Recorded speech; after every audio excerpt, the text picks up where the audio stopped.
हमारे देश में अगर कोई ऐसा मुद्दा है ना जो सारे स्टूडेंट्स को स्कूल के लास्ट ईयर्स में और स्कूल के बाद भी सताता है ना, और उसमें बच्चे पिस भी जाते हैं, उसका नाम है कॉलेज एंड कॉम्पिटिटिव एग्जाम्स। अगर मैं एकदम ट्रेंडिंग वाले मुद्दे के बारे में बात करूं, दैट इज नीट फिर से हो रहा है। नमस्कार दोस्तों, मेरा नाम है अदरवा श्रीवास्तव और आज मैं आ चुका हूँ आप लोगों के बीच एज प्रॉमिस्ड वापस लाइफ के बारे में बात करने एंड पॉजिटिविटी स्प्रेड करने। तो लेट्स डाइव इनटू इट। तो हुआ क्या कि 3 मई को हुआ नीट का एग्ज़ाम एंड 2024 का जो स्कैम हुआ उसकी वजह से रेपुटेशन है नीट की कुछ ना कुछ लीक हो सकता है, तो रूमर्स चल रहे थे। एंड फिर एनटीए ने कुछ दिन पहले एक नोटिस जारी किया जिसमें उन्होंने एडमिट किया कि हाँ, पेपर लीक हुआ था कुछ एरियाज़ में और ये वो मान रहे हैं। तो फिर बच्चों का डिस्कशन स्टार्ट हो गया कि हाँ, क्या पता हो सकता है, नहीं हो सकता क्योंकि 2024 में भी नहीं हुआ, तो बट 2026 इज़ द न्यू 2016। तो आज यानी कि 12 मई को रिलीज़ हुआ एनटीए की तरफ से कि वो नीट फिर से कंडक्ट करेंगे। अब this has created so much mixed reactions across the country कि रेडिट पे अगर तुम देखो जाके तो सब एनटीए को गाली दे रहे हैं कि क्यों कर सकते हो, हम लोग तो रिलैक्स हो गए थे, हम लोग वो हो गए थे, तो वही।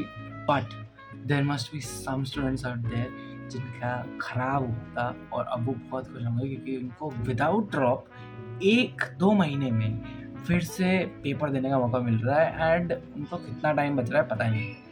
तो हो सकता है अब पहली नीट से सेकंड नीट में ऐसे हमें स्टोरीज मिले हैं जिसमें बच्चों ने गजब कमबैक कर दिया, और ऐसी भी स्टोरीज मिल सकती है कि पहले में बहुत अच्छा है एंड सेकंड में खराब है।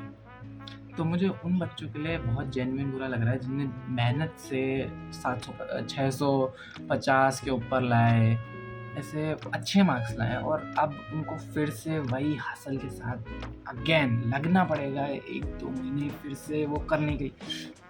Very hectic. तो I am saluting all the NEETers out there and before कोई भी मेरे को क्रिटिसाइज करे कि मैं इतना खुश क्यों, मैं जेई टार दूँ, मैं जेई की तैयारी कर रहा हूँ, मतलब मैं इंजीनियरिंग की तैयारी कर रहा हूँ, मैं पीसीएम का स्टूडेंट।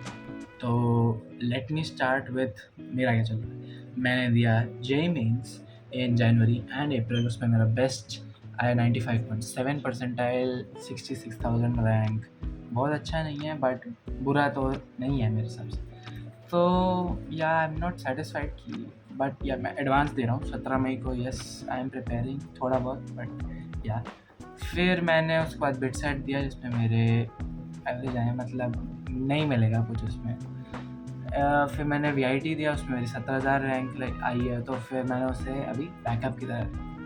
तो जैसे मैंने बताया, मुद्दा हमारे देश में बहुत बड़ा है क्योंकि इमीडिएटली आफ्टर स्कूल आप इन एग्ज़ाम्स में लग जाओ और आप फिर काउंसलिंग करो, एग्ज़ाम दो, रिज़ल्ट का वेट करो, पता नहीं कितने बच्चे ड्रॉप लेते हैं एंड आप एक कॉलेज ढूंढो, क्योंकि हमारे देश में बहुत स्मॉल नंबर ऑफ कॉलेजेस हैं जिनकी रेपुटेशन अच्छी है और बच्चे उन्हीं, और पॉपुलेशन बहुत ज़्यादा है, उसी में हासिल कर रहे हैं सारे बच्चे कि we want to get into that, we want to be in the top 1%।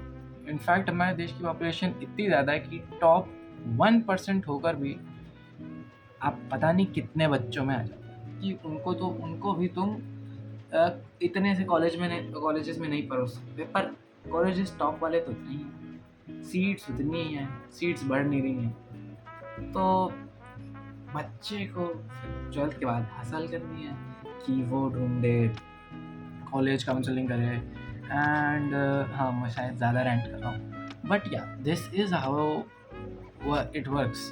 पता नहीं कितने बच्चे होंगे, मतलब मैं बच्चे तो नहीं बोल सकता, मैं छोटा ही, कितने सीनियर्स होंगे जिनका 4th 5th ड्रॉप होगा और जितना वो एग्जॉस्टेड हो चुके होंगे अब उन्हें फिर से करना पड़ेगा। आई मीन बट इस वीडियो से मेरा टॉपिक ये नहीं था कि मैं ये डिस्कस करूँ कि प्रॉब्लम्स क्या है हमारे देश में। मैं आउट देयर जितने भी स्टूडेंट्स हैं ना, जो मेरे भाई बंधु हैं, मेरी बहनें हैं, आउट देयर जितने भी लोग हैं, मैं उनको ये एड्रेस करना चाहता हूँ कि विश्वास रखो, अपने अंदर विश्वास रखो, अपनी स्किल्स पे विश्वास रखो कि ये कॉलेजेस बस तुम्हें स्कूल से जॉब वाली दुनिया में कनेक्ट कर रहे हैं, उससे ज़्यादा नहीं। तो तुम्हें इतनी चिंता लेने की ज़रूरत नहीं है अबाउट एवरीथिंग। तुम एक अगर नॉर्मल कॉलेज में भी पढ़ते हो पर अपनी स्किल्स को मेंटेन करते हो तो तुम हाँ बहुत अच्छी जॉब ढूंढ सकते हो अपने लिए, अपनी मेहनत से।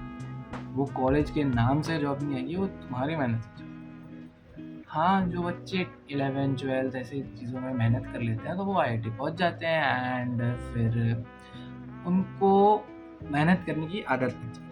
Basically that is what top colleges mean, कि उस बच्चे ने मेहनत करी, उस 3 घंटे में अच्छा परफॉर्म कर लिया और अब अगर उसने कॉलेज पहुंचने तक मेहनत करना अपनी हैबिट बना ली होगी क्योंकि वही लाइफ में करना है, तो उसे जॉब मिल जाती है। और वही बच्चे जो सोच लेते हैं कि कॉलेज मिल गया तो सब हो गया, वही आपको मिलते हैं जिनकी न्यूज़ आती है कि टॉप कॉलेजेस में भी अनएम्प्लॉयड स्टूडेंट्स होते हैं। तो वही होता है कि लाइफ का सारी मेहनत है। मैं भी फर्स्ट वीडियो से अपना ट्राई कर रहा हूँ कि मैं अपनी यूट्यूब पे थोड़ी बहुत मेहनत करके सम अमाउंट ऑफ कम्युनिटी बना पाऊँ और इस देश को, इस कम्युनिटी को पॉजिटिवली इन्फ्लुएंस कर पाऊँ। वही मेरा एम है इस चैनल। I am just trying to spread the positive vibes. आज बात कर रहा हूँ, कल कुछ और करूँगा। तो या that is it for the video for now. अगली वीडियो आएगी एडवांस के बाद, एडवांस का रिव्यू मैं प्रॉब्लली दूंगा। मत बोलना कि मैं कंटेंट निकाल रहा हूँ मेरे पास, मुझे पता नहीं अभी मैं क्या डालूँ। तो जो टॉपिक मेरे लाइफ में चल रहा है मैं तुम्हें वही बताऊँगा। या I will see you after advance, wish me luck and see you soon.